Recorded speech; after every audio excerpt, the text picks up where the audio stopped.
So, today I want to talk about the potential matchups in Wano. And what better time to talk about this? We're at the end of the decade and nearing the climax of Wano. Before I begin though, I'd like to give you guys my thoughts on what Oda said last year in the Jump Fest of 2018.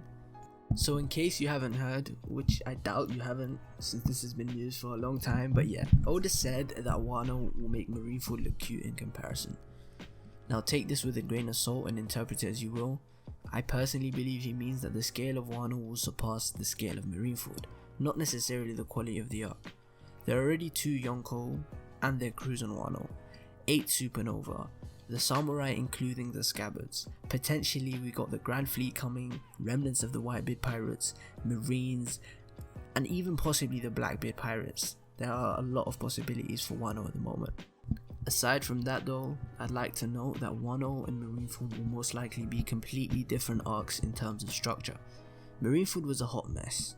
A lot was going on at once in a certain location and there were no actual 1v1 battles, it was more of like a frenzy, whereas with Wano I believe it will be far more structural in that sense.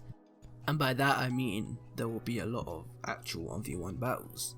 And before I share my brief thoughts on certain battles and matchups that I think could potentially happen, let me know in the comments what you guys think. Without further ado, the first matchup I'd like you guys to consider is Sanji vs Queen.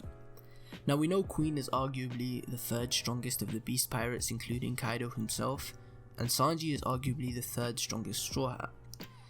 Oda tends to follow a specific structure for the monster trio in which Zoro takes the number 2, Sanji takes the number 3, and Luffy faces against the main antagonist of the arc. Now another thing I'd like to know is that Queen is an Okama, who could very well be fluent in using Okama Kenpo as a method of fighting. Seeing as though Sanji spent the last 2 years in the Kamabaka Kingdom, home of the Okama, I like to assume he's very well versed in countering Okama Kenpo as a fighting style. And the last point regarding this matchup is that we don't know the full extent of the raid suit's capabilities.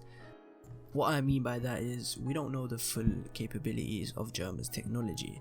They could definitely have some sort of counter to infectious abilities, like the plague bullets.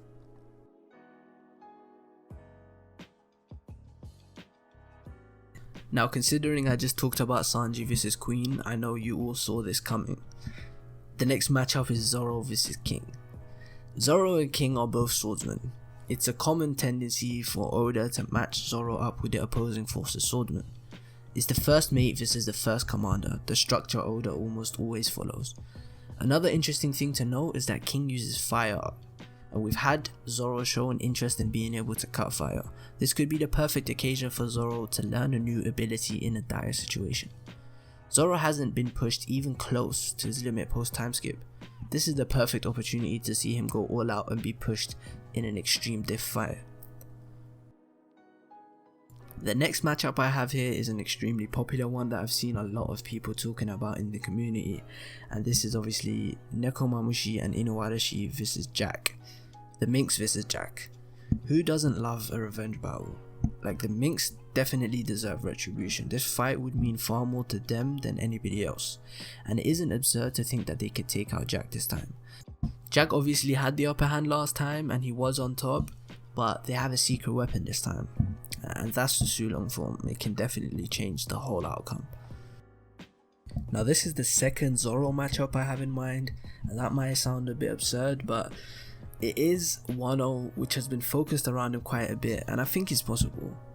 And if not, either one of these matchups would be great for Zoro. If Zoro were to fight King, or if Zoro were to fight the person I'm just about to say, I'd like either of them.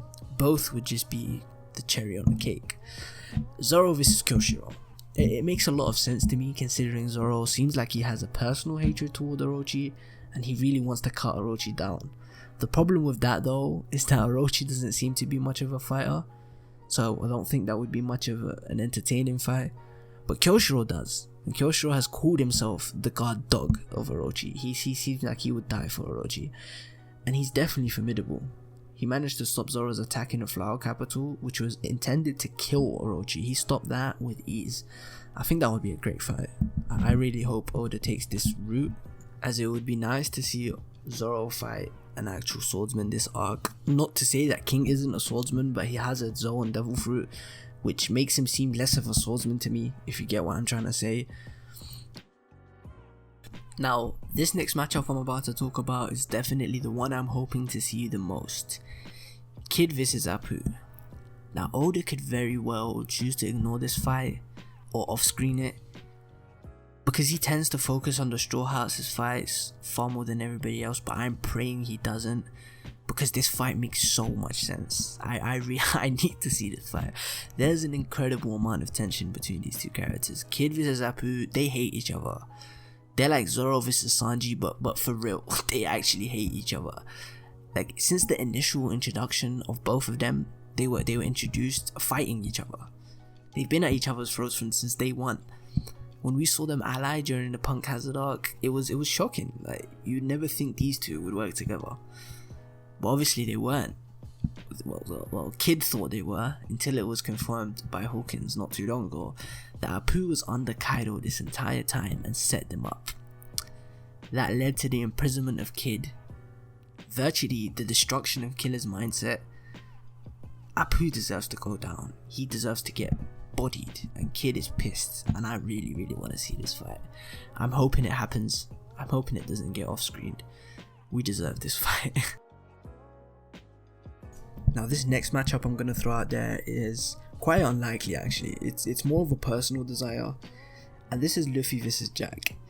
And I don't think this would be a difficult fight. I would want this fight to be a low diff or mid diff, sort of like what Luffy done to Bluno, in which he went into gear second and he demolished him. That's what I want to see.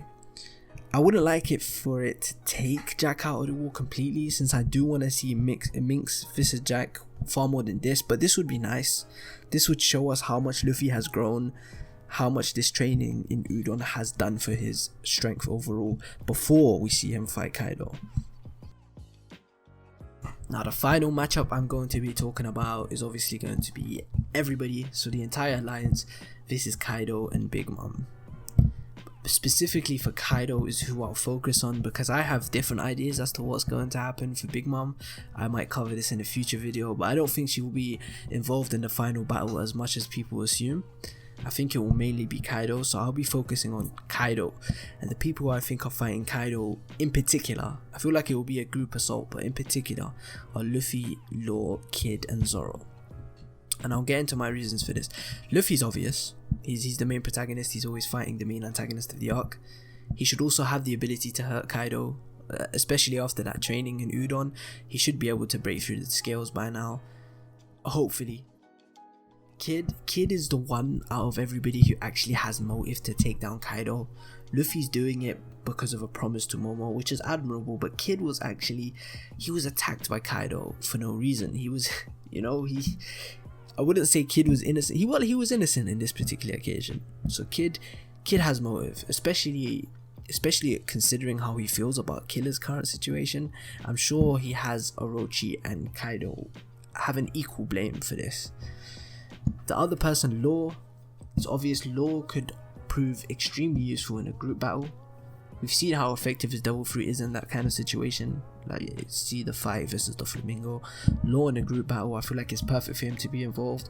But if he isn't, I would understand that. I can see Law fighting somebody else. But Kaido, that auction house trio, those three fighting together, I feel like it's been foreshadowed for a very long time.